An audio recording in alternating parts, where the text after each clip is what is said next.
സമീപകാലത്തൊന്നുമില്ലാത്ത വിലക്കുറവാണ് ഇത്തവണ ഈന്തപ്പഴ വിപണിയിൽ. രുചിയേറിയതിനൊപ്പം വിലയും കൂടിയ സൗദി ഈന്തപ്പഴങ്ങളും നമ്മുടെ നാട്ടിൽ വിലക്കുറവോടെ എത്തിക്കഴിഞ്ഞു. ഇതോടെ റമദാൻ മാസത്തിലെ നോമ്പുതുറയിൽ സൗദി ഈന്തപ്പഴങ്ങൾക്കാണ് പ്രധാന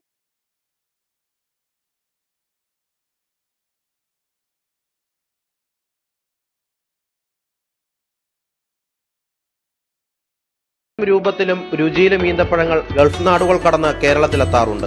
എന്നാൽ സൗദിയിലെ അജുവ പോലുള്ള ഈന്തപ്പഴം കേരളത്തിൽ ഇരുന്ന് കഴിക്കണമെങ്കിൽ ചുരുങ്ങിയത് 1500ഓളം രൂപ കിലോയ്ക്ക് നൽകണമായിരുന്നു. ഇന്നത് മൊത്ത വിപണിയിൽ 600 രൂപയായി ചുരുങ്ങി. കോവിഡാണ് കാരണം. കിലോയ്ക്ക് 45 രൂപ നൽകിയാൽ ഇറാഖിലെ പഴവും കഴിക്കാം. കഴിഞ്ഞ കൊല്ലത്തെ അപേക്ഷിച്ച് പകുതി വില മിക്ക സാധനങ്ങൾക്കും.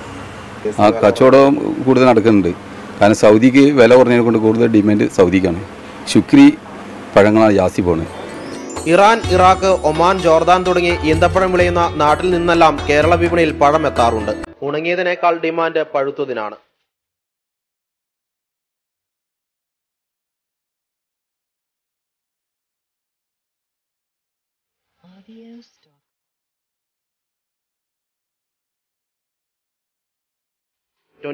കോഴിക്കോട്.